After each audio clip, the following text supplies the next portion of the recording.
अस्सलाम वालेकुम दोस्तों, आज हम हाजिर हैं नए टॉपिक के साथ। और आज का टॉपिक हमारा है फ्यूचर परफेक्ट टेंस। कौन सा टेंस है दोस्तों? फ्यूचर परफेक्ट टेंस है। ठीक है, फ्यूचर परफेक्ट टेंस, जिसको उर्दू में कहते हैं फेले मुस्तकबिल मुकम्मल। ठीक है, फेले मुस्तकबिल मुकम्मल, फेले मुस्तकबिल मुकम्मल। उर्दू में इसको क्या कहते हैं? फेले मुस्तकबिल मुकम्मल कहते हैं। दोस्तों, इस टेंस का जो सबसे पहला इम्पोर्टेंट पॉइंट है वो क्या है? वो आइडेंटिफिकेशन है। ठीक है, सबसे पहला इम्पोर्टेंट पॉइंट है इस टेंस का आइडेंटिफिकेशन। आइडेंटिफिकेशन, ठीक है, ये सबसे पहला इम्पोर्टेंट पॉइंट है। आइडेंटिफिकेशन, इसको उर्दू में कहते हैं पहचान। क्या कहते हैं दोस्तों? पहचान कहते हैं। ठीक है, इसका पहचान क्या है? फ्यूचर परफेक्ट टेंस का पहचान क्या है? जब कभी उर्दू के फिक्रों के आखिर में चुका होगा आ जाए। क्या आ जाए? चुका होगा। ठीक है, चुका होगा, कॉमा, चुकी होगी। ठीक है, या फिर चुकी होगी, या फिर चुके होंगे आ जाए। क्या आ जाए? चुके होंगे आ जाए। ठीक है, चुके होंगे वगैरह आ जाए तो ये पहचान कहलाते हैं किस चीज़ के? फ्यूचर परफेक्ट टेंस, यानी फेले मुस्तकबिल मुकम्मल का। और इसका नेक्स्ट इंपॉर्टेंट पॉइंट क्या है दोस्तों? दैट इज वर्ब है। क्या है? वर्ब है, जिसको उर्दू में क्या कहते हैं? फेल कहते हैं। क्या कहते हैं उर्दू में? इसको फेल कहते हैं। यानी वर्ब की कौन सी फॉर्म इस्तेमाल करते हैं? Third form of the verb is used in this tense. Fell की तीसरी हालात इस्तेमाल करते हैं। थर्ड इंपॉर्टेंट पॉइंट है दोस्तों, हेल्पिंग वर्ब्स। क्या है? Helping verbs. ठीक है, थर्ड इंपॉर्टेंट पॉइंट है हेल्पिंग वर्ब्स। हेल्पिंग वर्ब्स को उर्दू में क्या कहते हैं? इमदादी अफ़ाल कहते हैं। क्या कहते हैं? इमदादी अफ़ाल। ठीक है, हेल्पिंग वर्ब्स क्या है इस टेंस का? एक है विल हैव, और दूसरा है स्लेश, दूसरा है शल हैव। क्या है? Will have and shall have. दोस्तों, ये शल हैव कहाँ पे इस्तेमाल करते हैं? ये आई और वी के साथ इस्तेमाल होता है। सिर्फ इन दोनों के साथ शल हैव इस्तेमाल होता है। लेकिन आजकल सबके साथ विल हैव यूज होता है बजाय शल हैव। शल हैव आजकल इस्तेमाल नहीं होता है। नेक्स्ट है दोस्तों, नेक्स्ट पॉइंट है सिंपल फार्मूला। ठीक है, नेक्स्ट पॉइंट हमारे पास जो इम्पोर्टेंट पॉइंट है इस टेंस का वो है फार्मूला। ठीक है, जिसको उर्दू में सादा जुमले बनाने का कायदा भी कहते हैं। फार्मूला क्या है दोस्तों? Subject plus helping verb plus third form of the verb, ठीक है, plus object in parenthesis plus full stop. अब एग्जाम्पल क्या है? एग्जाम्पल इसका बनेगा, इसका they will have defeated them. They will have, they will have, they will have defeated. Okay, they will have defeated them. They will have defeated them. Full stop. अब इसका क्या बनेगा दोस्तों? यहाँ पे आप देखें, हमारे पास ये दे जो है वो क्या है? सब्जेक्ट है। ये विल हैव क्या है? हेल्पिंग वर्ब है। और डिफीटेड जो है वो फेल की तीसरी हालत यानी third form of the verb है। देम जो है वो क्या है? बतौर ऑब्जेक्ट इस्तेमाल हुआ है। ठीक है, बतौर क्या इस्तेमाल हुआ है?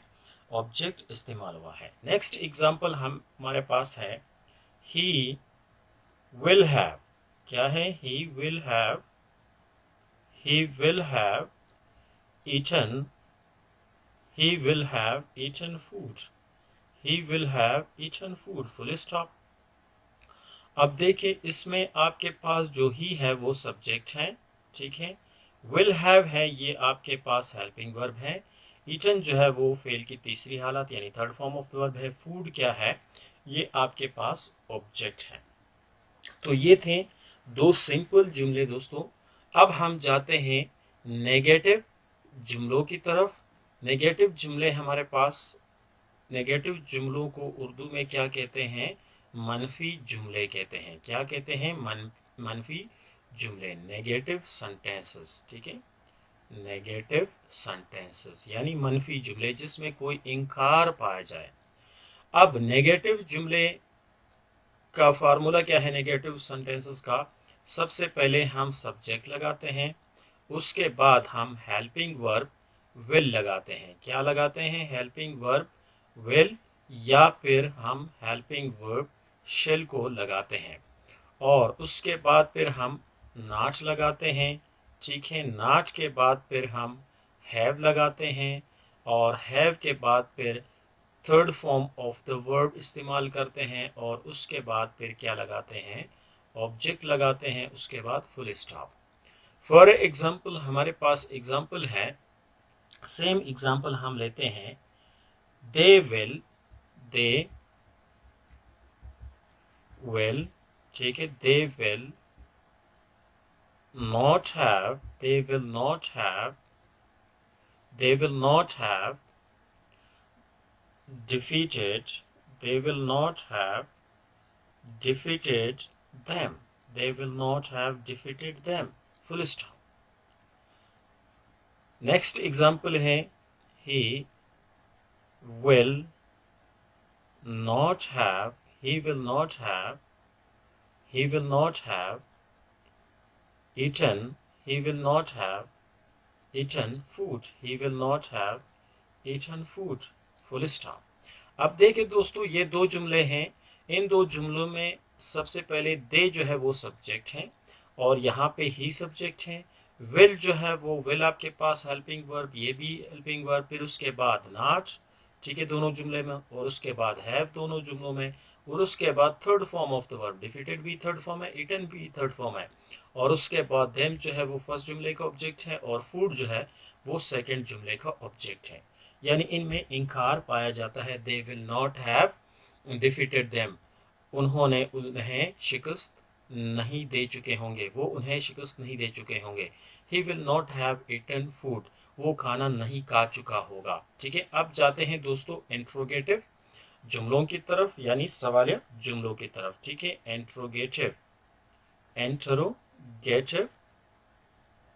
ठीक है, अब हम जाते हैं इंट्रोगेटिव सेंटेंसेस। ठीक है, इंट्रोगेटिव सेंटेंसेस की तरफ, जिसको उर्दू में कहते हैं सवालिया जुमले।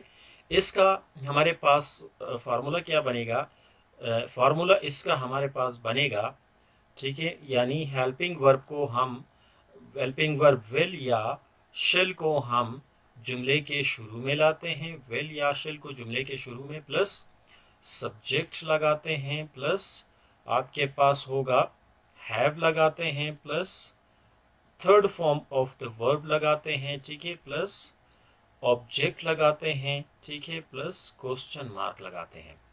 अब इसके लिए एग्जाम्पल हमारे पास क्या होगा दोस्तों, सेम एग्जाम्पल हम लेते हैं, will, will they, will they have, will they have defeated, will they have defeated them, will they have defeated them, question mark. ठीक है, दूसरा एग्जाम्पल है will he have, will he have, will he have eaten, will he have eaten food, फिर से क्या आएगा, question mark आएगा। अब देखिए दोस्तों, इन दोनों जुमलों में अगर हम देखें, ये विल जो है वो हेल्पिंग वर्ब, और यहाँ पे भी will helping verb, they subject है फर्स्ट जुमले का, हैव आ गया, और उसके बाद third form of the verb आ गया, ठीक है, और उसके बाद ऑब्जेक्ट आ गया, आखिर में क्वेश्चन मार्क। इसी तरह विल आ गया, उसके बाद ही सब्जेक्ट, और हैव आ गया, फिर eaten third form of the verb, और उसके बाद ऑब्जेक्ट आ गया फूड, और क्वेश्चन मार्क आ गया। ये थे दोस्तों इंट्रोगेटिव सेंटेंसेस। अब हम जाते हैं किसकी तरफ, अब हम जाते हैं formal sentences. Formal negative and interrogative sentences, formal negative comma and interrogative sentences, ठीक है, एंड इंट्रोगेटिव सेंटेंसेस यानी रस्मी मनफी व सवालिया जुमले, ठीक है, रस्मी मनफी व सवालिया जुमले। इसका फार्मूला क्या है दोस्तों? फार्मूला फिर से उसका वही है, विल या शिल को जुमले के शुरू में लगाते हैं, उसके बाद सब्जेक्ट लगाते हैं, उसके बाद नॉट लगाते हैं, उसके बाद हैव लगाते हैं, उसके बाद फेल की तीसरी हालात लगाते हैं, उसके बाद ऑब्जेक्ट लगाते हैं, उसके बाद क्वेश्चन मार्क लगाते हैं, ठीक है। फॉर एग्जाम्पल सेम जुमला है हमारे पास, will they, okay, will they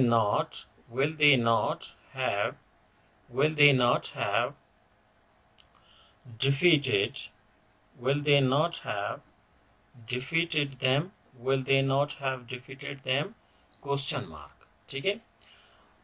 और नेक्स्ट है will he not have eaten food, सवालिया निशान। अब देखिए दोस्तों, इसमें हमारे पास क्या है, सबसे पहले will लगा और उसके बाद सब्जेक्ट दे आया और उसके बाद not लगा और उसके बाद have, फिर उसके बाद third form of the verb आया, ठीक है, उसके बाद them ऑब्जेक्ट आया। इसी तरह नेक्स्ट जुमले में भी will हेल्पिंग वर्ब शुरू में और फिर सब्जेक्ट, फिर not, फिर have, फिर eaten third form of the verb, फिर ऑब्जेक्ट और फिर क्वेश्चन मार्क आ गया। ये तो formal negative and interrogative sentences. अब जाते हैं informal negative and interrogative sentences. किसकी तरफ दोस्तों? इनफॉर्मल। अब हम जाते हैं informal negative and interrogative sentences, informal negative and interrogative sentences, गैर रस्मी सवालिया व मनफी जुमलों की तरफ। इसका क्या है दोस्तों, हम हेल्पिंग वर्ब विल को शॉर्ट फॉर्म ऑफ नॉट यानी वॉन्ट या हेल्पिंग वर्ब ऑफ शिल को शॉर्ट फॉर्म ऑफ नॉट के साथ जुमले के शुरू में लगाते हैं, उसके बाद सब्जेक्ट लगाते हैं, उसके बाद हैव लगाते हैं, उसके बाद फेल की थर्ड फॉर्म यानी वर्ब की थर्ड फॉर्म लगाते हैं, उसके बाद ऑब्जेक्ट लगाते हैं, उसके बाद क्वेश्चन मार्क। फॉर एग्जाम्पल हमारे पास एग्जाम्पल है, same example, want they, okay, want they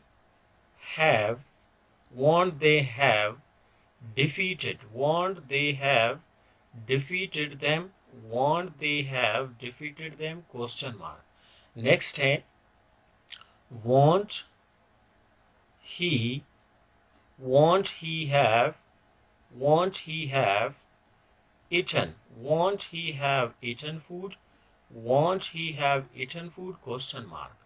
देखो दोस्तों, अब इसमें want जो है हेल्पिंग वर्ब will है, जो कि जिसके will not का शॉर्ट फॉर्म है, जुमले के शुरू में लगा, उसके बाद सब्जेक्ट दे लगा, उसके बाद हैव आया, उसके बाद defeated third form of the verb आया, उसके बाद ऑब्जेक्ट आया जो कि देम है, फिर लास्ट में क्वेश्चन मार्क। इसी तरह वांट यानी विल नॉट का शॉर्ट फॉर्म, फिर सब्जेक्ट ही, फिर हैव, फिर eaten third form of the verb, फिर फूड ऑब्जेक्ट और क्वेश्चन मार्क। ये था दोस्तों फ्यूचर परफेक्ट टेंस। उम्मीद करता हूं कि आप लोगों को समझ आया होगा।